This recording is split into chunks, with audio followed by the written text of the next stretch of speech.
Welcome to Content Unpacked. Our guest this month is Erica Valenti, Integrated Marketing Director at Live Nation for the APAC region. Erica oversees creative insights and marketing strategy at one of the world's leading live entertainment companies, helping to connect brands with fans through live music experiences and festivals and concerts. In her role, she champions research-led, culturally resonant campaigns that cover deep dives into Gen Z music behaviours to emerging trends like country and Asia pop.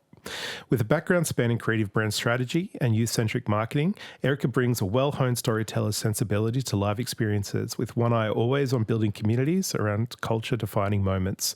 A little over a decade ago, Erica also created the Throttle Dolls, a group that describes itself as three red-lipped, motorcycle-loving best friends. Erica's recommendations in brand building come from lived experiences. Erica, thank you for unpacking with us today. Thank you for having me.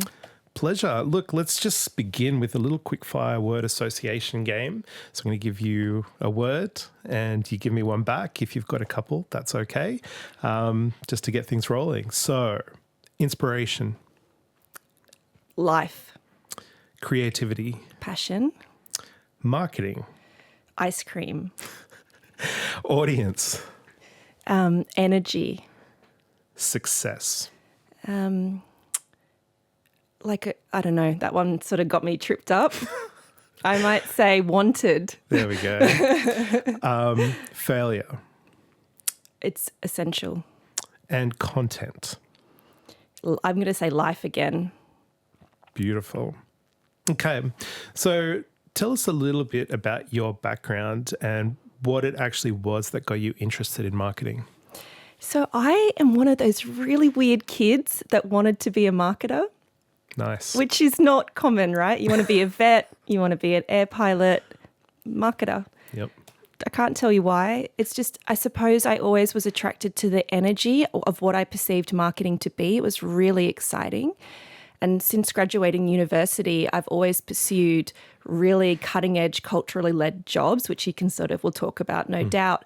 But that was a deliberate choice for me. I never wanted to be stuck doing something boring. I always wanted to go out and do something really interesting, which is why I've ended up where I have. Yeah. Amazing. Do you remember ever actually hearing the term or where it kind of came from, or do you think you're just really born with this innate understanding that you followed? You know what? I think my mum and dad kind of sensed that I had a bit of business nous and kind of natural GST to my stories, shall we say.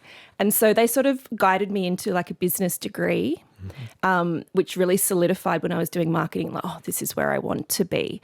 But I think I might have, a Foxtel kid growing up with all of that. I think marketing was really everywhere I looked, but for some reason I could see behind the curtain and I knew that was an option for when I grew up. Yeah, amazing. So was there a piece of media that really got you interested in how it was made? I'm really aging myself. I was obsessed with MTV and Channel V here locally. Yep. And I remember going to a filming of Channel V and I just thought, oh my goodness, and seeing all the cameras and all the brands being involved. And also when they used to do a lot of radio street teams. Yep. That for me really sticks out as a kid as something that I just thought was the coolest thing and something that definitely led me to wanting to pursue it. Yeah, that's really interesting. I guess there's two types of kids, the kids that see behind the scenes and want to be there, and the ones that see it and it spoils the whole illusion, because you're obviously firmly in that first category of that's where the magic is. Like the ads for the toys. I remember appreciating them as much as wanting the toy, obviously. But I kind of really loved that storytelling craft to the Chia Pet or the Cabbage Patch Doll or whatever it was. Yeah. Yeah, cool. What about a favourite piece of media or content that you've come across recently that's, I guess, being immersed in this world, you see a lot? Is there something that's come along in recent years that's kind of really stood out? Yeah, so for me, I'm kind of either on the ridiculous or I'm in the deep emotional. So there's two things that have really stood out for me in the last couple of weeks. One is there is an Australian music content creator called Derek G. He is so thoughtful and so considered. He sits down with really big artists like Fred Again or Jamie XX and they trade songs and you can see the emotion. And as a viewer, I've got goosebumps now, you're in it with them and you're feeling the feels. And for me, the fact that that can come out through the screen and touch all of us the way it does.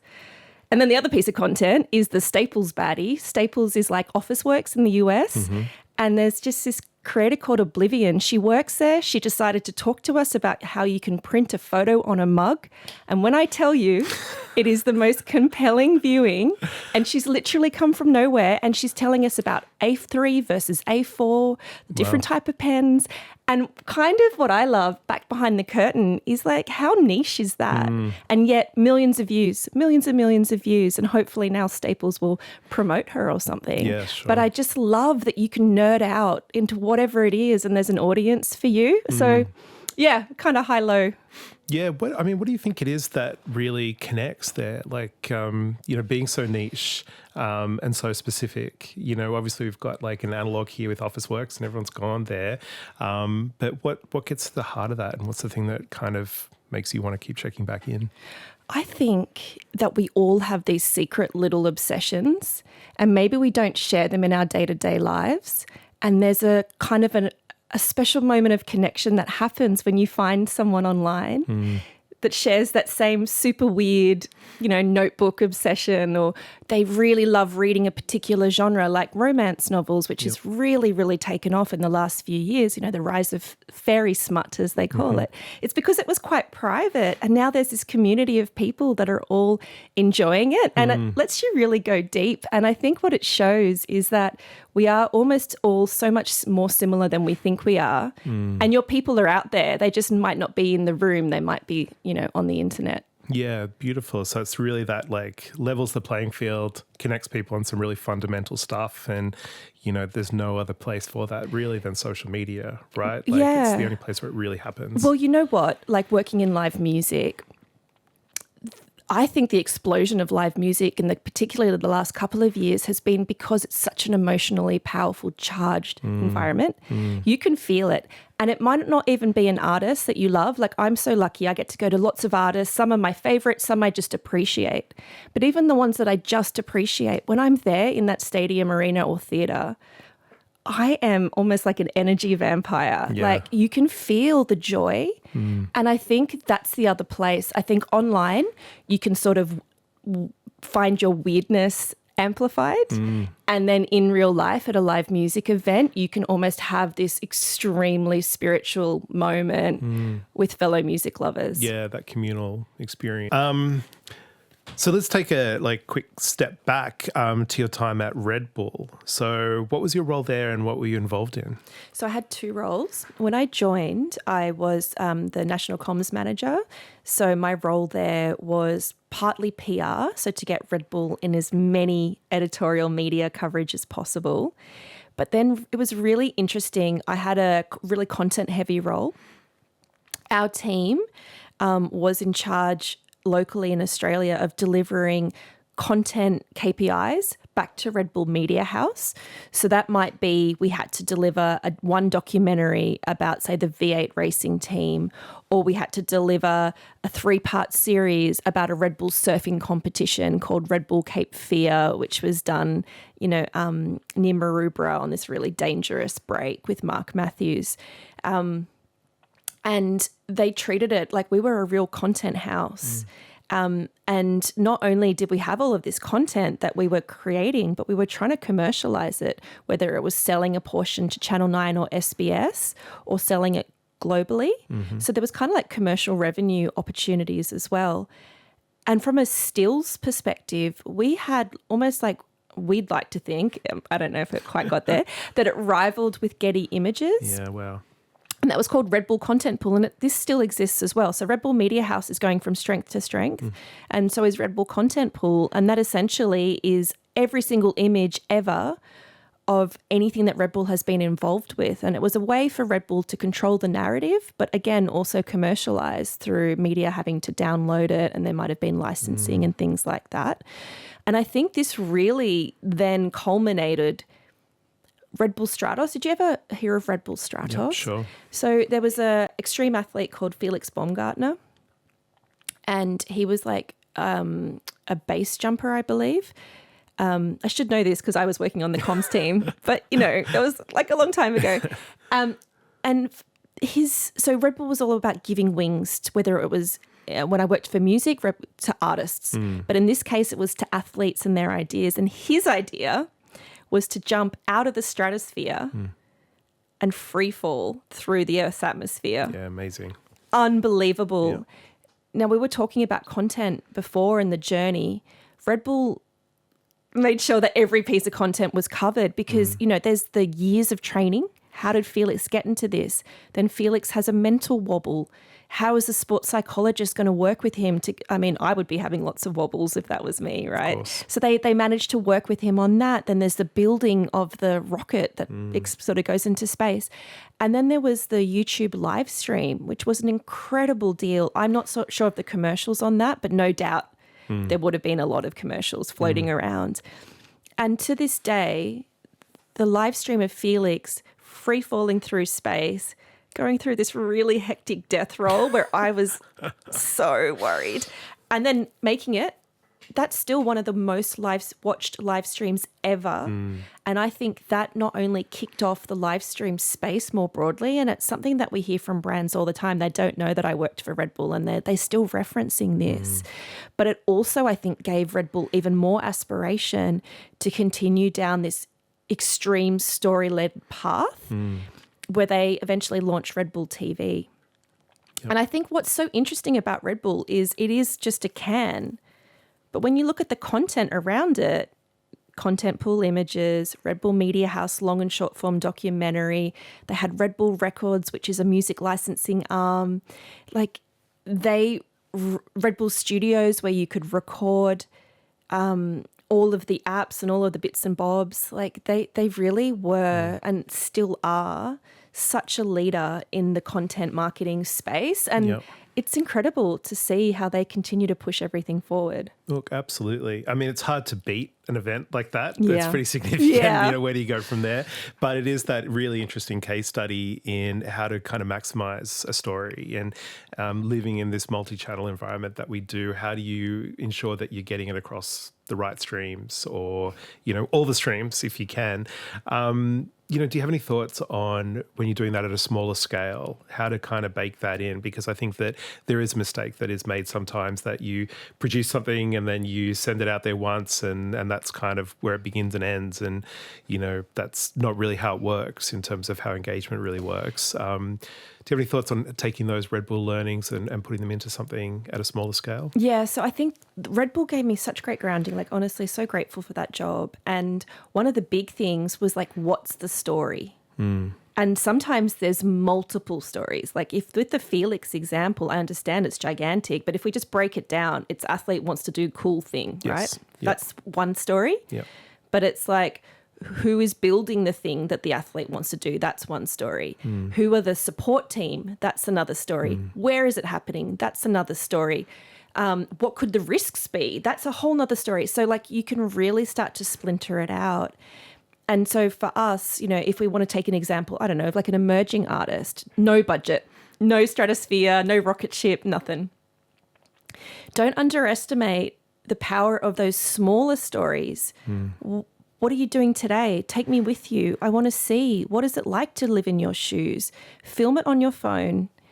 Really try and test different things. Yep. And I think where Red Bull sometimes gets forgotten is while Red Bull is one of the coolest, most successful brands in the world, part of that is because they were okay to give something a go. And I think where we've landed with technology, something like a TikTok or an Instagram reel, pop it up. If it doesn't work, try it again. If that doesn't work, try something else. Yeah. Nobody is holding you to this picture perfect content anymore. And I think if you can just really break down what it is you're trying to do into these micro stories, that's where you're going to find something that really sticks with the audience and then just double down into that area. Yeah, absolutely. I mean, obviously you need to begin by really locating that story and having that guide you through, but then, having that ability to be flexible and not be so risk averse, because there really is little risk involved in most of these projects, right? And then figuring out how to kind of break that down. Do you have any thoughts as well on knowing where the best place to put your efforts are when you have a campaign that you're working with, do you have any thoughts on where to place your efforts in terms of we're going to turn this into a video series? This is, social first, whatever it might be.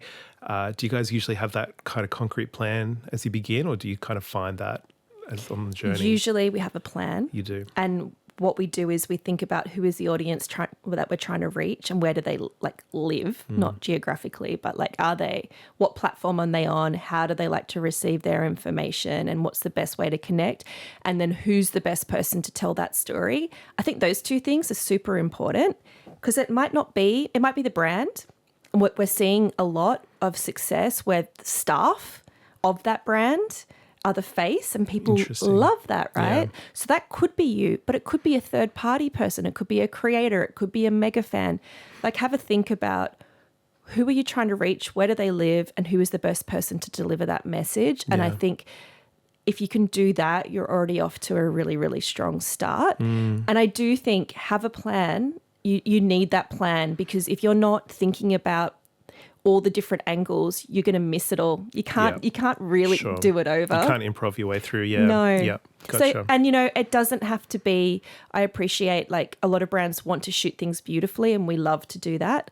But there's definitely a place for B-roll being shot on phone or a smaller crew, and not everything needs to be high budget. For your role, what's the essential toolkit that you have, not just for sort of getting the job done, but for developing ideas and keeping your finger on the pulse and knowing where to take things, to be ahead of the trends? What does that involve? I think there's a couple of things, right? There's some really important things we do at Live Nation, which is we have a whole insights and measurement team, which sits within my team, and then we also have a global team. But from an Australian perspective, we're constantly out there speaking to live music goers, whether they're Gen Z, understanding their listening habits, their ticket buying habits, their fan behaviours, what makes them excited, what they're worried about, and we use that as a springboard to really ideate, to make sure it's going to connect in the best possible way. But then on the other side, we also have the fact that I am someone that just loves culture. It is something that I do. It's not a job for me, as cheesy as that sounds. Culture is my passion. So I'm always consuming it. I'm looking for different pieces of content to consume, go to different shows. I'm on TikTok way too much. And for me, it's really understanding those cultural narratives and really underlying trends, and seeing where it is that we have the permission to show up and authentically make that community better for our presence. And that's really important to me. Having worked at Red Bull, I had really good grounding that you have to be authentic. You don't want to be showing up like a sore thumb, not understanding the community, not understanding the fan landscape. But if you can turn up and understand what they need and make it better for them, people really welcome you with open arms. Yeah, that seems to me to be maybe one of the most difficult things, to keep that authenticity. Obviously you're having an authentic experience and coming from an authentic place, but at the same time, you do have to sell tickets and you do have to increase the profile of this brand and build that. Is that something that you find you need to navigate in some way, or does that just naturally happen because those are the business objectives as well? How does that actually work? So my role is less tickets and more brands. Sure. And I guess what makes that slightly more complicated is you're working with the second party, right, being that brand partner. What I would say is that our team have done a really good job of bringing that brand on the journey, and they are coming to us because they understand that we are the experts in music and culture, and they typically want to approach it really respectfully. But we also remind them, and we go through, for example, is your role utility or sparkle? Are you delivering something that just makes their life easier, or are you adding this extra wow moment? And where does it make the most sense for your brand to show up like that? And I think, especially when we work with our long-term partners, they can see the more that we follow that principle, the better the crowd and the fans respond to them being there. Beautiful. When it comes to putting live events together and when it comes to doing what you do, how important is getting the right content strategy behind it, and how do you know when you've hit that mark? Is that from that collaboration that you're talking about, or is that just from your intrinsic cultural knowledge? Like, how does it sort of say this is it? So obviously every single brand will have a different KPI. But I think what's so interesting about your question is really it's important to remember that when it comes to a content journey, it's the live event is just the pinnacle, but it's not it. There is so much more. Like from our research, we know that people are planning to go to a live show or festival up to a year out. So when you think about your content strategy, really think about how can you add value, humor, or knowing within that whole 12 months. Like who are they going with? How are they getting it? What are they wearing? How are they going to like sort of do their pre-show rituals? These are all really wonderful moments, and not forgetting the after show rewatch, which is that kind of like take me back moment. And I think that's really important when you think about your content strategy, is thinking about, okay, do I have permission the entire journey? Do I just show up in one of these amazing moments leading up? Or how can I unlock a different perspective on what is happening with this show? Is it a behind the scenes moment, or is it another kind of POV that's going to make audiences really lean into what you're doing? And how do you then know where those touch points occur and which is the right one, for the campaign that you're working on? So because we have a lot of research, we kind of know these really like hot moments throughout the year. Then what we would also do is understand from that brand's perspective, where does it make sense from a gut perspective? But then also we can go out to market, we can talk to live music goers. We also are really informed by what we're seeing from a trends perspective. So it's a little bit of this and a little bit of that. Yeah. But I think ultimately it always goes back to, what is the data informing, but then also does this make sense for this brand to show up there, and is it making that fan experience better for them having been there? Beautiful. So in terms of, from that ideation stage into that creative journey behind the scenes, how do you kind of nurture things along? I mean, it seems like it's a fairly supportive environment for this type of work, but you've got different stakeholders, decision makers, people involved on the way. How do you maintain the integrity of that creative journey as you go? Yeah, I think it's what do they say, like good ideas held loosely, or whatever the saying is. I'm like terrible with mixing my metaphors. Good ideas loosely held. Yeah, something like that. Yeah. So I think ultimately you know what you want to achieve and you know what the outcome to be, whether it's a brand wants more downloads of their app, or they want more people to think about them. So it's an awareness or a consideration KPI, for example. And you might come up with a what you think is a really amazing idea. But what's really important, especially working in music and culture, is getting alignment with the right people. And it's not necessarily permission. It's like their additional insight, their additional perspective, because perhaps what you've suggested just logistically doesn't make sense. Yep. Perhaps what you've suggested maybe isn't going to go the way you think it is, because maybe like a fan really of that particular artist really isn't into that. And maybe because you're not a fan of that genre, you might have missed it.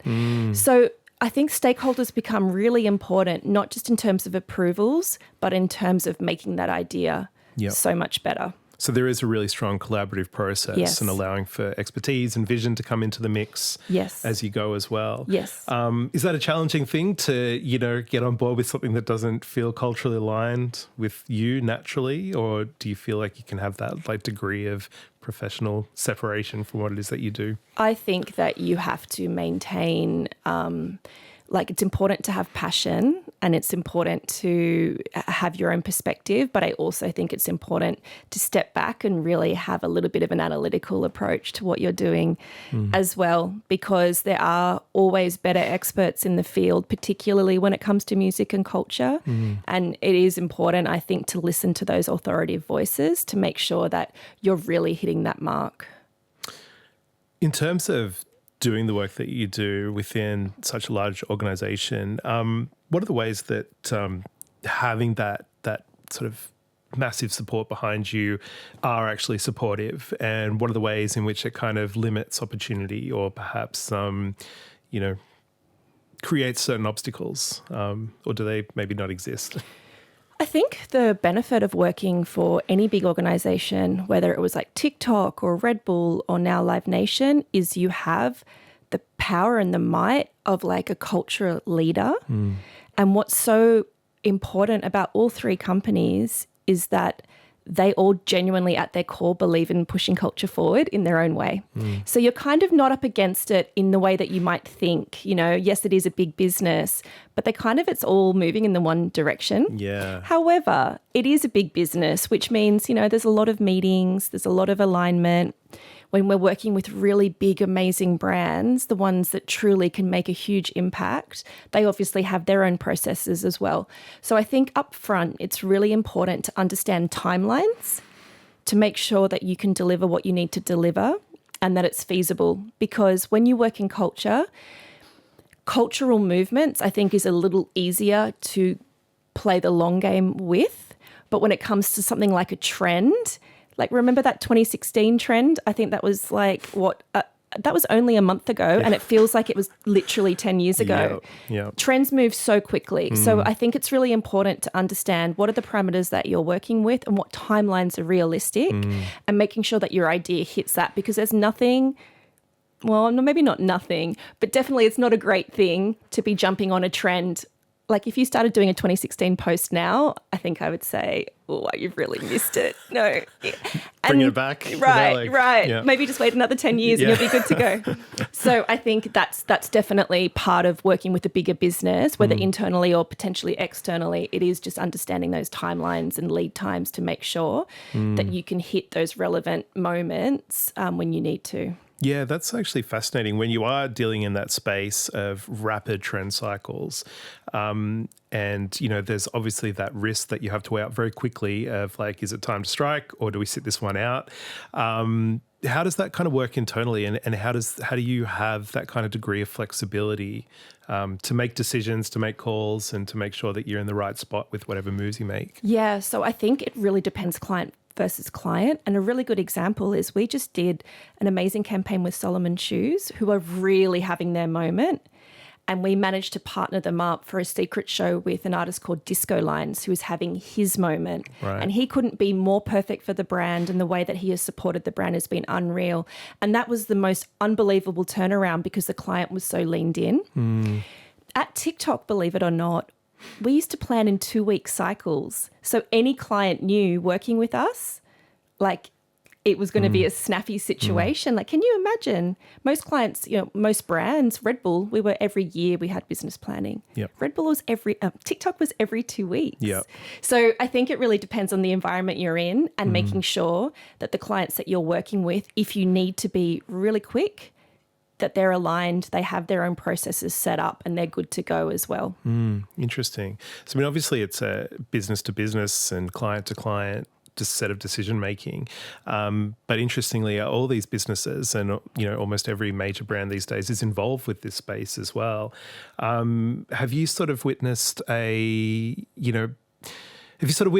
business, the organization, have to shift and pivot to accommodate this stuff more and more? Or do you think that, you know, obviously a brand like TikTok, it is social media, so it needs to be completely connected and in front of the curve with all these things. But with other businesses that you work with, are they having to reevaluate how they do things and what those timelines look like and so on, to be able to keep up and really play in that space? Well, I think like it's definitely not a new thing, but increasingly every single brief that we're getting will have an amplification element to it. But I think where Live Nation is so incredible is that you could have more than 100,000 people, like at the Bad Bunny concert recently, you know, more than 100,000 people over that 2 days physically there, let alone the content strategy that fell off the back of that for brands that worked with him. Yeah. So I think that there is pretty much now an expectation that when you work with us, there will be an in real life moment, and there will be either a media or amplification or organic content plan that needs to support that to reach even more Australians. Yep. Interesting. And so when it comes to, obviously you've got different departments and everyone needs to work together, and you've got these digital campaigns and you've got these in-person experiences. Do you find that ultimately everybody's kind of singing from the same hymn book and that everyone's kind of aligned, or are people feeding in the different perspectives and creating some kind of friction that leads to better creative outcomes? How does that kind of work? Kind of both, honestly. Yeah. I think I have to say Live Nation is a wonderful place to work, like really beautiful humans, which really helps. So what that means is absolutely is there, I wouldn't use the word conflict, but is there points of view strongly expressed? Let's go with that. Yeah, there is, absolutely. But it's all done so respectfully and it's all done for the best interest of music and for the client. So it sort of never feels unwelcome. And then when it comes to the other departments within Live Nation, yes, we all have different KPIs. Like, as I mentioned, for me, doing a really great brand campaign is my most important priority. But if that also maybe helps sell tickets for tour marketing, then that's also wonderful. So we're always talking to each other to make sure that whatever we're doing is aligned, it makes sense. And ultimately, everyone benefits that way. Yeah, beautiful. So there is that kind of free-flowing ideas and sharing of information and insights and casual conversations as well as formal meetings. Yeah, absolutely. And when my team does all of these insights, so we've got one coming up in a couple of weeks called Love Song, which is a deep dive into Gen Z's music and culture habits. Last year, we did one called Step Into Country, which explored the mainstreamification of country music. Like, it's even been playing in my Pilates class. Right. Country music is everywhere. Yeah. We make sure that the entire business is across that because it's relevant to absolutely everybody, let alone we get this out to our clients and our brand partners and our industry partners as well. I think making sure that everyone is informed of all of the trends that are going on is only going to help put all of us in a better place. I'm wondering too, because, you spoke a little while ago about authenticity, which seems to be really, one of the strongest guides in the work that you do, ensuring that is there. But it also, I guess, you do need to land with audiences and create that impression. Do you ever find that there is a misalignment between those two things and you need to pivot one way or another? So you need to make sure that what you're doing is more geared towards the audience, or that you feel as though there is an idea and there is a vision that you really need to preserve the integrity of. Do those kind of decision-making experiences happen? Yeah, so I think I always like to think about who am I talking to. That's the most important thing, because you might have, let's just say, a brand, and they obviously have their key messages, but it's really important to understand, like, what does that audience, what out of those key messages would connect the best? And that's where we do our research. That's where we do our desktop research, our TikTok and Instagram Reels research, all of that stuff to figure out, okay, I know what you want to say, but how is it going to best connect? But the really great thing about content in particular is you can pivot. So you are able to really quickly go, maybe that didn't land as much as we wanted to. Let's try a different expression of the same thing. And then really quickly we can see. So working really hand in hand with our digital marketing team, we have different copy ready to go, for example, and we're able to test to see, okay, which one is really, really hitting the mark. Yep. And so, I mean, like when thinking about Live Nation as a brand itself, obviously it is a brand that's invested in culture. It's a cultural brand. And as we discussed, culture is moving so quickly all the time and you're having to keep up with that. How then do you ensure that you are not just completely caught up in that tide and that you're preserving the brand itself? And how does that kind of, how does that work in terms of preserving this thing and maintaining this thing and keeping that trust and loyalty that's been built up over many years while ensuring that it does change by necessity as it goes? So I think what's really interesting about Live Nation is while we are the world's largest live entertainment, promoter, we're very behind the scenes in many ways. So preserving the Live Nation brand for us is just about going to a Live Nation show, you're going to go to the best of the best artists, you're going to have these incredible experiences. And from my role, I have very little to do with Live Nation. My thing would be more, how can I keep strategic partners' vision absolutely laser focused while moving with where the culture wants to take them. Right. Yeah. And I think that is the beauty of having long-term partners, because you build up a lot of trust and a lot of understanding. And look, music can be quite a complicated industry from the outside. Once you're in it, you sort of go, no, I understand the rhythm, I understand how that works. But the longer you play in it, the better you get at it. And that's one thing that Red Bull has done brilliantly. I think they've been in Australia for 26 or 27 years in music. You know, that they've very much embedded themselves into the DNA of Australian culture, and longevity is one of the reasons that they have been so successful, as well as, like we talked about, that respect for the community at large. Yep. I mean, in terms of building these expertise that you're talking about, obviously that's from, you know, throughout your career and the way that you are constantly immersed in the work that you do. What about some failures along the way and some things that have helped, you know what to do, not what to do, and things that you've learned along the way from, you know, campaigns that haven't worked and haven't been successful, and you know, what's some learning there that you can pass on to someone? Yeah, so I kind of had like a moonlighting, like maybe decade, as a motorcycle rider with the Throttle Dolls. So me and my two best friends, we were riding motorcycles together, big Harleys. We noticed there wasn't many girls our age that we could see, especially online, doing what we were doing. So I just said to my friends, like, should we just start a girl gang? Let's just do it, you know? And I was like, I've got the best name for it. Let's call ourselves the Throttle Dolls, which is a pun on throttle roll. Let's have a logo. Let's wear the jackets. Let's wear red lipstick when we ride as like a calling card. Like, you can't take the marketer out of a marketer. Do you know what I mean? Of course. And we just put it on Instagram. And you know what? It absolutely blew up. And for a period in time, we were the world's most followed in female motorcycle gram on Instagram, and we got flown all over the world to go on all these cool rides. All of this to say, a lot of fails happened in that. And what was really interesting was, because I wasn't hiding behind a brand, it was me, and it was very much all me, like driving a lot of the content and the vision. The fails really hurt, like they stung. Yeah. And a couple of lessons I learnt really the hard way was a motorcycle community, they were so wonderfully embracing, but also they're so steeped in tradition that if you made a few missteps, my goodness, would they let you know? And there was a few times that perhaps I didn't think enough about how traditional and how beloved the moto community was. And maybe sometimes just going out with things like red lipstick, what have you, might have been interpreted by some as kind of frivolous. And I got a lot of blowback.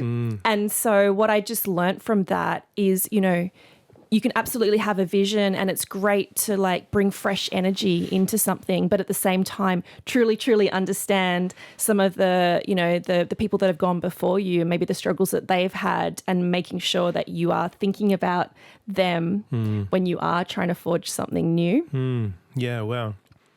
That's interesting too. I mean, as someone that's kind of built their own projects and has been involved with these large brands and their projects as well, there's obviously a big cycle. Things begin and end. Is that something that still continues to excite you, or do you ever feel an element of fatigue and wanting to kind of sit on something for a longer lasting time, or are you just so immersed in that cycle that that's kind of like the natural rhythm of things? I think there's a natural rhythm in things, and I think with the Throttle Dolls as an example, we've really just let that just have a little bit of a rest. Yeah. It just felt like we were putting so much energy, we were flying all over the world, and then of course life changes, and some people have children and other people move away, and it just was like, you know what, we're just going to leave it there for a while, and that's okay.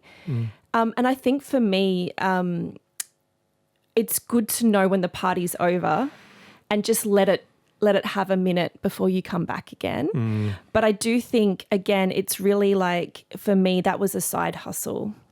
If you're thinking about a brand like Red Bull, for them, staying in music is part of their DNA. They really can't walk away from that at this point. I think there would be a lot of raised eyebrows because of how wonderful their contribution has been to the community. I want to kind of touch on the idea of feedback too. So obviously, you know, within the motorcycle community, I'd imagine some of that feedback can actually be quite scary. And, you know, I'm wondering, you know, when do you when do you listen to feedback? I mean, not all of it is useful. I mean, feedback is essential and it's important and it can be very instructive, but not all of it is genuine and not all of it is valid. How do you sift through feedback, and how do you kind of ensure that you're not getting personally wounded by what you read? Yeah. So that was another really good lesson with all the Throttle Dolls stuff when it kind of kicked off, was it can really affect you mentally. And so you just have to decide, am I going to let it in or not? And the good thing about the internet is, believe it or not, we can switch it off. It does feel like you can't, but you can. And I think I'm going to butcher this quote as well, but Brene Brown talks about, it's not the critic in the stands, but it's the one that's actually having a go as well. And I think that's really important when it comes to feedback. I said earlier that it is important to listen to experts in their field for their perspectives, for the nuances that you might have missed. But that's because they've been qualified. You know that maybe they're a super fan, or they've been deep in the promoting world, or whatever it is that makes them a credible feedback. And I think the danger of mass feedback is that you're not filtering it for, well, how did they come to this feedback? Why do they feel like this? Or are they just venting because they've had a bad day? And in the Throttle Dolls example, I think a lot of people just sort of piled on on this particular issue, which, by the way, a lot of people also were very positive, and then it blew over and then it never happened again. But I do think that was a good lesson of it doesn't matter. I don't know this person, and it doesn't matter to me what they think, and I'm just going to disable comments. Yep, for sure. When it comes to the work that you do, when it comes to the channels that you use, obviously you've come through in your career pre-social media. Obviously you're deeply immersed in it, understand the mechanics of it and the culture surrounding it. But you've got some reference point of what life is like before then, and some discipline that comes prior to these technologies. And then we have a generation of people that are coming up who have been born into them, essentially.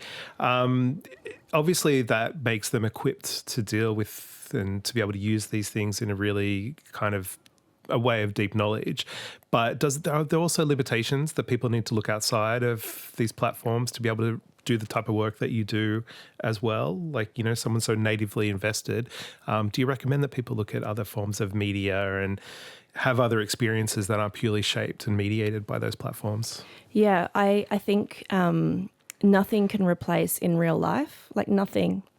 I think that algorithms are really wonderful to help serve you what it thinks you like to see. And for me, I love going down those rabbit holes. But I think it's really important to always be cognizant that it is an algorithm.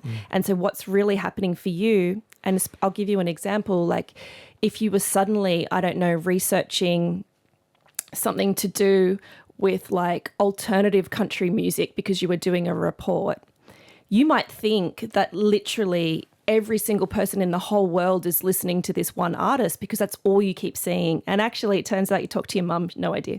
So I think it's really important to understand the parameters in which you're dealing and use whether it's AI or social media as a really great jumping off point. But then you have to also get into the real world. Nothing can replace your own personal taste and your own personal curation. I think this is probably a little old school, but I love listening to other curators. So Derek G, for example, his taste level is just so sophisticated, and some of the artists that he talks about, there's no way I would have discovered them without hearing from him. It's almost the equivalent of going into the bookstore and taking the recommendation from that staffer. I think that is really, really important, and getting out there and just observing, making sure that you immerse yourself in other neighborhoods to where you're from, go different restaurants, different festivals, all of it, different fashion. I think that is what will give you the breadth. I think when you're doing a job like mine, while you might have your favorite things, it's really important to try not to have that favoritism show up in your work. You need to be going where the mass are going or where that particular audience that you're chasing. And that's where I feel the insight work that we do at Live Nation is so wonderful for catching me if I ever go too far down. Because for example, I love electronic music. If I start going too far down that rabbit hole, if the insights don't back me up, it's a really good sort of little notification that I need to actually be exploring something totally different. Yeah. Interesting. And so for someone coming up wanting to, do the type of work that you do, obviously there's going to be a real mix of personalities and backgrounds and so on. But are there any things that would cancel someone out? Are there any things that you would, if you are this type of person, this probably isn't for you? Any kind of watch outs there, or, even things that people can potentially overcome? But what are the kind of like personal barriers, I would say, to being a good marketer? And it's a really good question. I think it's more, what skills do you need is sort of the thing that I'm thinking, like the inverse of what you've just asked me. Like, I think curiosity is really important. Like I just said, like, yes, you might love a certain type of thing, but you need to be curious to what else is happening and in what areas, and sort of immerse yourself in that. I think you need to naturally, or force yourself, either way, stay across all the cultural trends, read your different culture trends from all over the world. You make sure you're following everybody on Instagram, doing all that stuff. That natural curiosity about what's happening in the market, I think, is really important. And the ability to, I suppose, work with others is really key. And that ability to like have a natural influence, but all of that can be learned. I think anyone can do the job. The thing I would say is that having a natural passion for a job like this really truly helps propel you forward. And I think clients can really feel that me and my team, and in fact, everybody that works at Live Nation or at TikTok, everybody that worked at TikTok, or at Red Bull, everyone that worked at Red Bull, we just lived and breathed the brand, and it was absolutely palpable. And I think that type of energy is really important when it comes to doing the work that we want to do in culture. Yep. I mean, I love that. I mean, I think curiosity, so much goodness comes from that. And in terms of that passion that you're talking about, like obviously specifically at Live Nation, there's a passion for music, but what other specific passions you talk about? Like culture, obviously, people, what are the other things that you think it's really important for people to actually kind of care about and be motivated by? I think back to staples. Like, it doesn't matter what your passion is. Right. I think it's really important to have passion. And I think what's really interesting is that we're seeing, this is a little sneak peek from Love Song, but we're seeing people really get behind fandom like never before. Music has always been core to Gen Z, their identity, which is so powerful. But now we're seeing that being a fan of their favorite artist is core to who they are. Right. Like, they are so invested in particular artists. And that's passion, right? So yes, that speaks to music, but where that kind of like deviates from music is into fashion.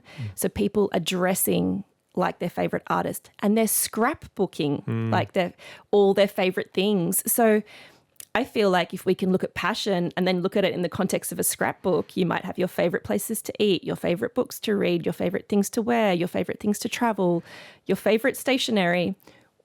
I think for me, all of those little elements add up to a really broad passion set that will then put you in really good stead to be a great culture marketer. Yep. So there's a depth of curiosity, a depth of emotion, a depth of connection. And if you've kind of got those qualities, you're probably going to do well. The rest you can sort of learn, but you need that kind of like actual caringness to kind of grow from. And being okay with like, I don't know if this is for me, but I'm going to go and suss it out anyway. I think that natural curiosity is really important, because back to what I was saying earlier about the electricity of a live music crowd, being around any type of passion, it's really infectious. And even if you still don't walk away being a super fan of like art, for example, the fact that you were exposed to that does something to your brain, and you can't underestimate the power of that. Yep. Yeah, it's good to know that's still happening. I mean, because we do live in such an algorithm-driven world that, that level of curation still exists and is still appreciated, and that kind of like, ability for people to just constantly expand their horizons and have that process of discovery is a really good thing, that they're actual humans on the response. Yeah, and again, speaking to Gen Z, they are a little mistrusting of algorithm and they really want human curation and they're craving more than ever in real life experiences. I actually overheard at the coffee shop some Gen Zs behind me, and of course I was not trying to be weird, but I was just like, just turn my head a little bit. And they were talking about how they're all off the dating apps and they're all going onto like these old-fashioned, in real life, like dating meetups again. Yep. And that's like, from the conversation that I overheard, that wasn't an odd thing to say. All the friends were very much in agreement that they want to sort of give technology a little bit of a pause and they want to go to these old-fashioned single coffee catch-ups and, early morning run clubs and things like that because they're really craving that connection. Yeah, cool. This episode is brought to you by Contentful. Marketers, you know that feeling when your creative just clicks? When that new social post sends engagement and likes through the roof? When your exciting outside-of-the-box campaign hits ROI positive? When that personalised homepage convinces prospects to become customers? It's utter marketing bliss. A little something we call feeling so contentful. With Contentful, you and your team can build bold, omni-channel experiences tailored to every customer segment without working overtime. No stress, no limits, only possibilities. Come get the feels at contentful.com. Do you have a favourite campaign that you've worked on that's just kind of like stayed with you? I mean, I imagine there are a few. Yeah. But anything that you feel like really strongly connected to that was very special? I mean, I suppose one of the things that I'm really proud of is, so I'm a product of the Sydney lockout laws, and that was really devastating when that all happened. And I was lucky enough to be working at Red Bull as the head of music and culture. And for 2 years in a row, we did this thing called Red Bull Music Academy Weekender. It was Thursday to Sunday. The last one I did, we sold 80,000 tickets over 4 days, over, I think it was like 30 shows, really big things with flight facilities in the Domain, with a Sydney Symphony Orchestra, through to like tiny little rave cave club nights. But that for me was so important to just keep pushing culture forward.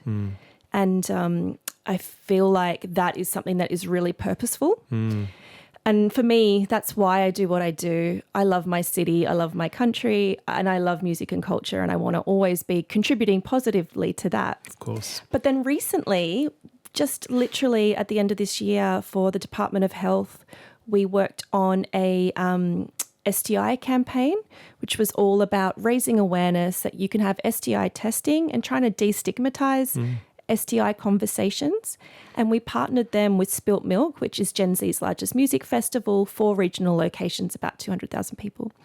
And the way that we approached this in the Department of Health was so fresh in their thinking that we really met Gen Z where they were, because they're pretty unreachable if they want to be, right, you know. We met them where they were in their language. We really went down into the fandom and had some play on lyrics and things of their favourite artists. We had this really amazing creator that was out there representing and connecting with Gen Z one-to-one. And why I'm so proud of that is it was really purposeful, and it was taking something that could be a little challenging to work with. You know, no one really wants to talk about STIs, and that's part of the problem. And making it really cool and really normal and destigmatizing and actually really playful. And I think when you're able to have that level of creativity, you know, something is a little tricky to solve and you're able to find a really awesome solution, that for me is like very satisfying. Yeah, absolutely. Yeah, there's a real social good in that. And, you know, it is such a challenging thing to do. I mean, it's challenging just to get people to notice something, right? We're so bombarded by information. So to actually have something that will stop somebody enough to engage a little deeper, you know, is a massive challenge.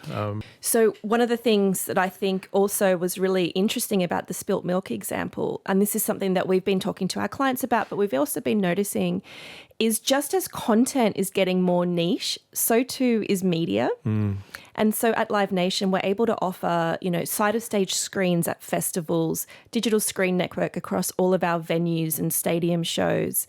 And it's like really leaning in to an audience when they're most heightened with their emotions and delivering relevant messaging that is playful and contextual. And I think that might be the new frontier for a lot of media is really hyper-specific niche messaging. Interesting. So that's, I mean, obviously the industry is in a pretty healthy position, as you've said, and you guys are really staying at the forefront. I mean, what do you see as being, the next sort of few years? What does it look like? And what are you sort of involved with in making that happen at the moment? So I think for us, it's very much like music isn't slowing down. And we are just constantly on the lookout for brand partners that want to join us in moving culture forward and genuinely making all these communities better for their presence. And, brands really do add so much value, like I talked about, whether it's utility or sparkle, helping people get to a concert, providing shade, providing, free transport, whatever it is, or this really special, sparkle moments, whether it's backstage access or like a special moment that could only have been done because the brand was there. They're the type of partners that we want to work with. And they're the type of challenges that I really love to be a part of. But I think the most exciting thing is for a live music lover, it's not going anywhere. It just continues to grow from strength to strength. Yeah, amazing. Curious to know about in terms of content and stuff that you've been enjoying. What are some of the essential books, podcasts, TV shows, movies, experiences even that have really kind of shaped you and that you would recommend to other people and kind of pass on as points of influence and good for culture and, helping inform what it is that you do? Yeah, so I think part of being a good culture marketer is consuming everything. I'm not super hot on business podcasts. I find that after a lot of work, I want to disconnect. But I do love Shop Drop Daily, which is on Instagram, and it's all the best brand activations of all over the world. And it's just really visual and really stunning, and I find it really inspiring. But as a culture marketer, where I tend to get sometimes some of my ideas from is leaning more into culture, the culture of TV shows, for example, something like I Love LA. It's on HBO, isn't it? HBO, right. Now, that might not be a mass mainstream show, but why it's so important is that if you want to connect with Gen Z women, that is a show that you need to be all over because that is informing everything from fashion. You can't see my socks, but it's definitely giving I Love LA. And that's where I really I love a bandwagon. I love to jump in. I've just started the love story about JFK Jr. and Carolyn Bessette. And what's so interesting, again, as a marketer, is Gen Z are losing their minds at the idea that JFK Jr. was late for a date and he couldn't text her. Right. Because there's no phones. And she's like, you're 20 minutes late. And he's like, well, I couldn't call. So this kind of nostalgia, and we talked about this a lot last year in our report, Gen Z are nostalgic for an era that they don't have. They never grew up in this. That's why Friends continues to resonate so much with them. This quaint idea of meeting up at a coffee shop because you can't meet them anywhere other way, right? I think understanding some of these cultural moments through big TV shows really helps inform how heavily Gen Z are keen on this idea of disconnection, return to no phones or flip phones or analog cameras, Polaroids, all of this. And you can see it play out through these cultural moments like those big TV shows. That's really interesting too, because I guess on one hand, having those insights and knowing what people are craving is really beneficial for what you do, but it also means that people, like you said, are much harder to reach. How do you overcome that? So I think what it is though is okay, well, if they're into analog cameras, well, why don't we just brand one up? Right. So, and then it becomes this thing of value. So yes, you're adding utility, but you're also adding sparkle. So I think it's about really clever interruptions. I think people are so turned off from the classic interruption marketing. They're disabling pop-ups, they're ignoring you. Whereas when you can really tap into something that's quite emotional for them, that's when you're really going to resonate with them. And that's where I feel like having the insights mixed with what you're seeing in the real world equals a really interesting idea that you might not have thought of previously. And obviously, like we've talked a lot about Gen Z, which is, a very significant emerging market. How much of your work, though, needs to be thinking, a few steps ahead at who's coming up behind and the granularity of that generation as it emerges as well? Like, are you guys just kind of sitting in the moment, working with the clients and working with the data that you have, or are you thinking about what's next in 5 years from now and that sort of deep forecasting? It's a really good question. So because we are led by our clients, they're very much interested in Gen Z and above. We have a lot of briefs that speak from boomers to zoomers, and we have insights on all of them. And what's really interesting, I saw this at Bad Bunny, Billie Eilish, Coldplay, is Gen X and elder millennials are bringing their kids like never before to concerts. So Gen Alpha is having exposure to live music because their parents are happy to pay and, bring them along. And it's such a wonderful bonding moment for them. And we're seeing in the research that that's what Australians are aspiring to do. They want to have more family moments at live music. So just by osmosis, these sort of younger people are getting all of this wonderful kind of memory making with, their mum and dad or their auntie and uncle or whatever it is. From an insights perspective, though, we are very much still just focused on the 18 plus. But where I, as a culture person, have an eye is, okay, what is Alpha up to? Where are they congregating? How are they?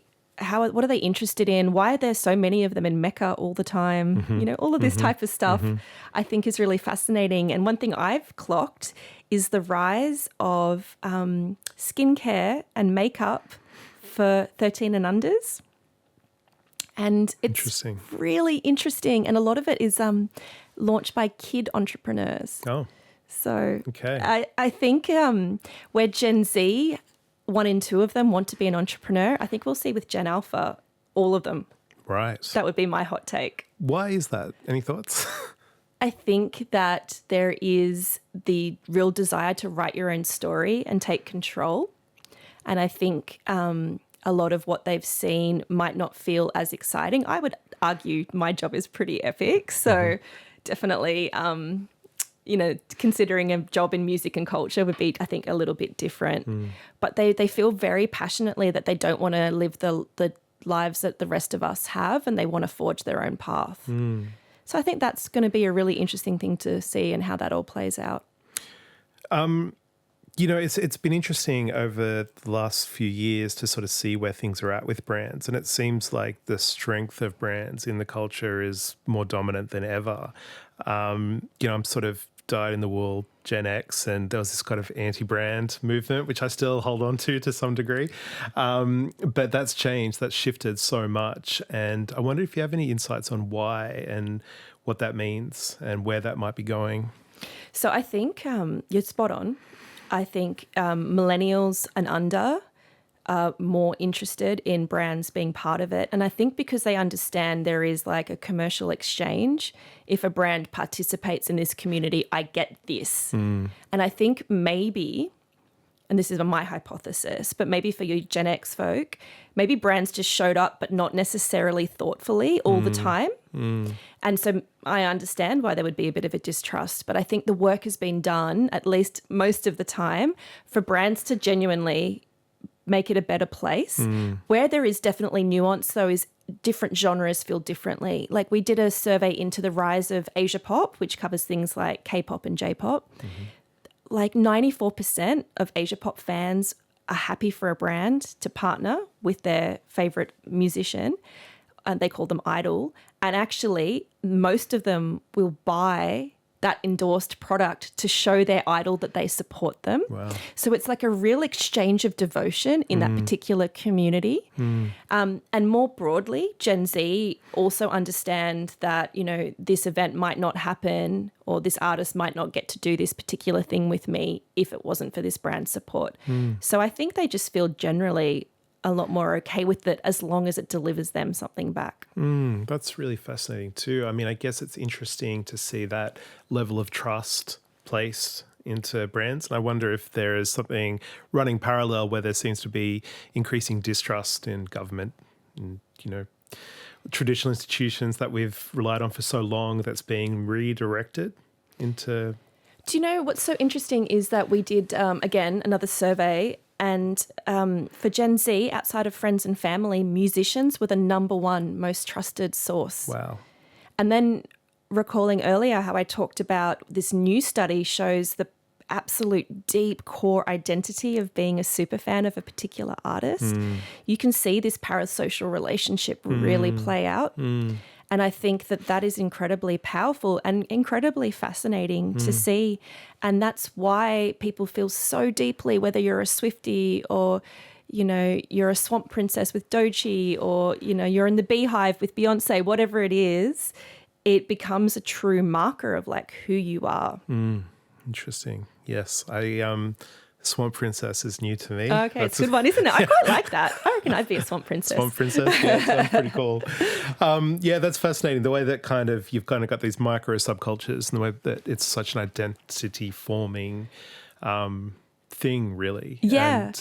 And And you know what's also interesting about that, because I just called out 3 female artists. We toured Oasis recently. And so there was all ages of men, all in their Adidas, all in their bucket hats, all singing along. So it's a phenomenon that we're seeing across all generations. It's like this really deep community. And I often speculate with the demise of some third spaces, I think music is really stepping up and stepping in to that kind of community moment of connection that people are really craving. Yeah, that's really a beautiful thing. And it's so interesting that it's tied into music and that musicians are seen as so trustworthy. And, you know, I wonder if there's just that level of purity that people are searching for, and that level of belief that, you know, as an artist who is sort of usually singing from experience or from the heart, their experience or others, that's something that people are gravitating towards, perhaps. Yeah. And then, you know, couple that with the communal experience. There's something kind of happening there. Yeah, in and the deeper levels. We're seeing, like, again, through research that a lot of Gen Z are feeling overwhelmed, which really understandable, let's face it. But they're losing themselves in music in a really positive way, and it's almost like this moving meditation for them. And if we look at the rise, we were calling it poptimism last year, of like this pop artists that had an inherent positive message. I think people are having that as an escapism moment, and it's just really helping them get through. And I think when you have this person in your ears or in real life that is really giving you this incredible special moment, it's understandable that you would form such a strong relationship with them. Yeah. And I mean, just for you personally, you know, these events and these concerts and these things that you're putting on, what is it that really is special to you now, having, you know, this is your job, this is that you do, and you've obviously been to so many and done so many. What are the ones that really stand out to you now, and what makes that special for you as someone that's so enmeshed in the industry? Do you know, I have in my wardrobe, I reckon about 300-400 lanyards, like over my career. And I always said to myself, when that stops being special, like, I'm out. Yep. And it genuinely hasn't. That's nice. Every time I just feel so lucky to be there. And I think what is just surprising to me is, like, while there's incredible concerts, like seeing Daft Punk in Sydney Myer Music Bowl was like unbelievably life-changing, or Jamie XCX, you know, or recently, when I'm with the Live Nation artists, and whether it is someone like a Bad Bunny, things take you by surprise. He stopped his show in the middle of it to just shake hands and hug his fans. And so for 10 minutes, there was no music. Oh, wow. Yeah. We were all just watching him like hug some fans. And when I tell you, that's going to stay with me forever. It's hard to explain. Yeah. But it was so, so special. The same with Coldplay that we toured last year, or Lady Gaga. It's like, for me, it's like every single show that I've been to, I can feel it. Kendrick Lamar was like, again, like, these are all different genres, but it's because you're with these different people and they're all having the best night of their lives. Yes. I genuinely feel like it is such a privilege to get to witness that. Yep. Okay. And just wrapping up too, like, any advice for people that want to come through, and what they need to know, not just on the kind of really beautiful things that you've talked about, but just the reality of the grind sometimes, and what to kind of expect, and what people should be doing to position themselves at school or uni or work experience to kind of get there? Yeah, so like a couple of things. Here's a few different tips. One, I worked in a bar and I got my RSA. Get your RSA, get yourself to a festival, work as many festivals as you can, just to get a feeling, or, in a live music venue, whatever it is. Like, I think it's really important, if even as, a fresh 18-year-old, to just get as much work experience as is possible. And, I understand everyone has different situations, but at least things like bar work are paid. So I would highly recommend that, because the contacts that you make there are sometimes the ones of a lifetime. Yeah. Or even think about live music venues wherever you live in Australia. Trying to get some experience there working in a bar is the fastest and easiest way in my end. I also used to do like wristbanding for Mardi Gras or festivals or whatever it was. I just wanted to be in and around it. And I think the contacts and the networks really still pay off. So I think that's really important. I think you need to know that like music happens at night a lot of the time, and it happens regionally. So whether you work for Live Nation or anyone else, a label or a promoter or whatever it is, you're going to be working outside of office hours. Yeah. And, that's not for everybody. I find Live Nation to be incredibly reasonable with their understanding and their time back and all of that. But it's just the practicalities is that sometimes you will have to be up late or working early or whatever it is. So you just need to be a little bit flexible with that. And I think understanding that it is a competitive environment, there isn't that many of these jobs. So how are you going to stand out? One way is definitely passion. But the other way, I think, is always thinking differently. And for like young people listening, this older lady needs some advice on how we're going to reach the youngest generations and what is your take on it. And, thinking about that, like that is such important insight that you can bring. Yep. So please bring it. Yep. Because I think that would be a superpower in the future. We need to have boots on the ground, eyes on the ground, the right way to connect. And I can definitely do my best, and I'm doing it. But to have a real, 18-year-old or whatever with their take on things, I would absolutely love to collaborate. Yep. Insight straight from the source. Right. Yeah. Just Beautiful. Constantly follow them around with a microphone and be interviewing. That's fantastic. Look, thank you so much, Erica, for unpacking with us. That's, excellent. Thank you Thanks. so much.